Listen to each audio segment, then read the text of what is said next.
אני רוצה להבין מה קורה באותם רגעים. לאיפה הלכתם? הלכתם למקלט, למקום אחר?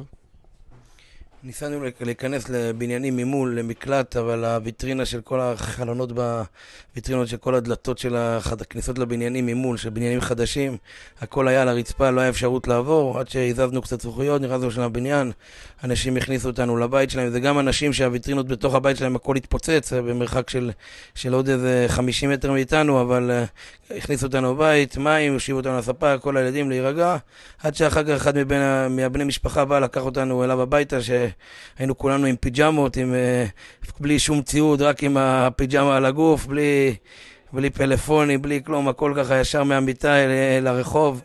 ברוך השם, לאט לאט מתחילים להשתקם, לקחת מה שצריך. אז לא הייתם במקלט, הייתם בחדר רגיל, ויש לציין שאתה גר בניין הכי צמוד לזירת הנפילה, שזה נראה מפחיד, והיה שם הרוג וכמה פצועים. איך ניצלתם?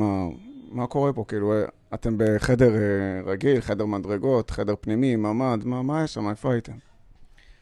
היינו בחדר פנימי, זה ההשתדלות, אבל אנחנו יודעים כל מה שקורה פה, הכל מנוהל מלמעלה, יש הקדוש ברוך הוא מלמעלה, אנחנו יודעים, מוביל אותנו, אנחנו עושים את ההשתדלות, מנסים להתמגן כמה שיותר, נכנסים, אומרים, הילדים יודעים, מתחיל הזקה, כולם אומרים ביחד פרקי תהילים, מתפללים לקדוש ברוך הוא שישמור עלינו, וברוך השם זה מה שקרה, שמר עלינו מלמעלה, יצאנו בלי פגע, בלי נגע, כולם בריאים בגופם, בעזרת השם גם לאף אחד לא יישאר מזה שום דבר בנפש, וכולם יצאו מזה, ובעזרת השם ככה לכל כלל ישראל שנעבור את התקופה הקשה הזאת ביחד, כולם ביחד באחדות מלאה, ונזכה שננצח את כל אויבינו מסביב, שכל הקמים עלינו לכלותנו, ונראה רק דברים טובים ושמחים.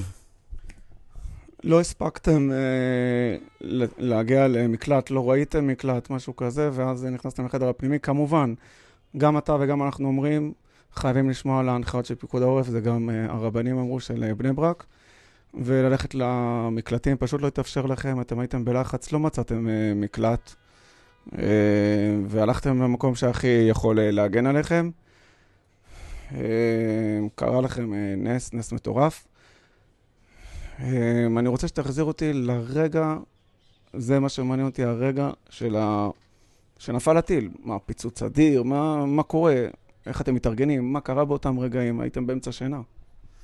אז כמו כבר, אני לקרובים כבר אמרתי, מי שנמצא מרחוק הוא שומע פיצוץ.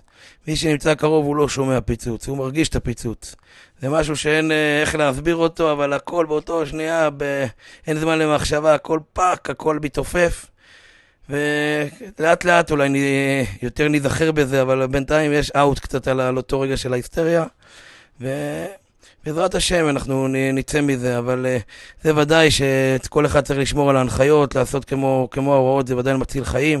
גם אנחנו ניסינו לעשות, אבל ראינו שאין כשלא נספיק לרדת למקלט, יש לנו מקלט למטה בבניין, הוא היה חצי מפונה אתמול, כמה שכנים התגייסנו לפנות אותו לגמרי, שלכולם יהיה מקום ברווח, אבל ההשגחה רצתה שנשאר בבית, וברוך השם שמרו עלינו במקום, ויצאנו בריאים ושלמים.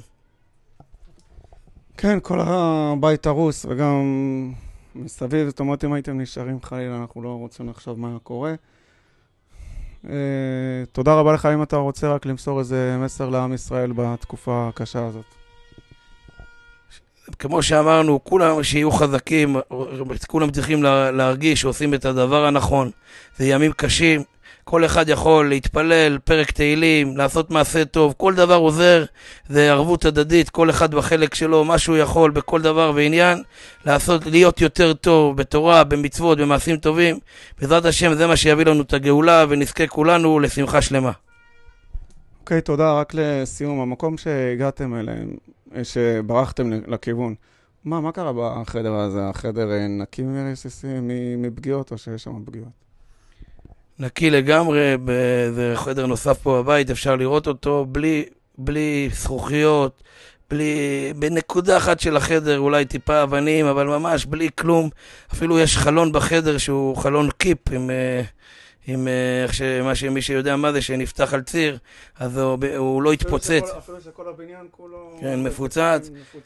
החלון במקום להתפוצץ הזכוכית הוא נפתח. נפתח כולו, ועוד הבן שלי ראה פתאום שמתחיל להיכנס משם אבק, קפץ לתור אחרי שנייה לסגור אותו בחזרה, שלא ייכנס כל האבק לחדר. וברוך השם, בלי טיפת זכוכית, בלי שום נגיעה. אולי הרגשנו קצת עדף, אבל חוץ מזה כלום, כלום, כלום. לסיום, מה אתה חושב שהציל אותך בעצם, את המשפחה?